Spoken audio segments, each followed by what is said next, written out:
Shalom everyone.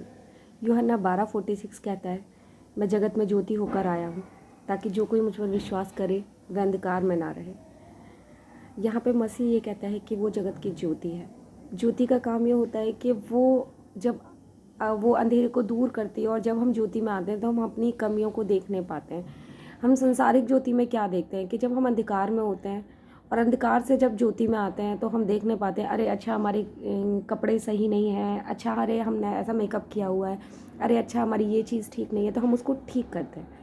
अंधकार से जब ज्योति में आते हैं तो हम पहचान नहीं पाते कि क्या चीज़ हमारे ऊपर अच्छी नहीं लग रही है, हम सही नहीं है। ऐसे ही यीशु मसीह आत्मिक ज्योति है, हमारी आत्मा की ज्योति है कि जब हम मसीह में बढ़ते जाते हैं तो हम अपने आत्मा, अपने मन के विचारों के अंदर जो गलतियां चलती रहती हैं, जो कमी होती है, उसको पहचानते जाते हैं। जब हम मसीह के बारे में पढ़ते हैं, मसीह के व्यवहार को देखते हैं, मसीह ने जो सिखाया वो देखते हैं, तो हम जानने पाते हैं कि अरे ये घटी तो हमारे अंदर भी है, ये कमी तो हमारे अंदर भी है, इसे हमें ठीक करना चाहिए।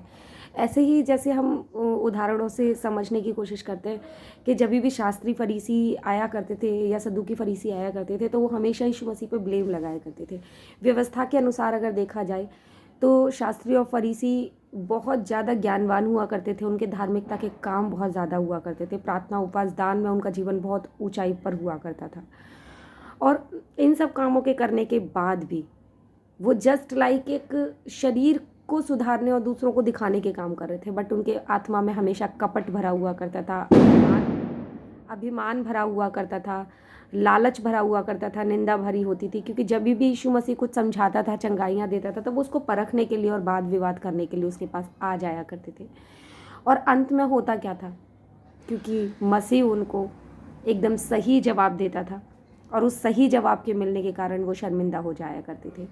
और उसके बाद भी वो उन घटियों को पहचान तो जाते थे, क्योंकि जब वो ज्योति के करीब आए तो उन्हें अपने अंदर का अंधकार तो दिखाई दे गया था, लेकिन घमंड के कारण, लालच के कारण वो उसको कभी स्वीकार नहीं कर पाए और उसको कभी निकाल नहीं पाए, बदल नहीं पाए।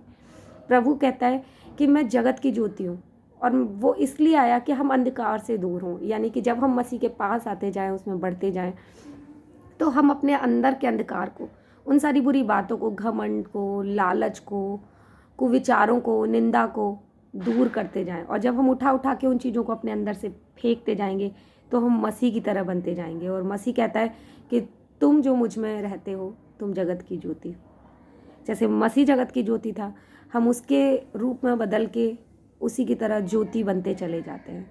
और यहीं पर आगे 47 में मसीह कहता है कि यदि कोई मेरी बात सुनकर ना माने तो मैं उसे दोषी नहीं ठहराता, क्योंकि मैं जगत को दोषी ठहराने के लिए नहीं, परंतु जगत का उद्धार करने के लिए आया हूँ। मसीह इसलिए ज्योति होकर आया कि हम उन अंधकार के कामों से अलग हो जाएं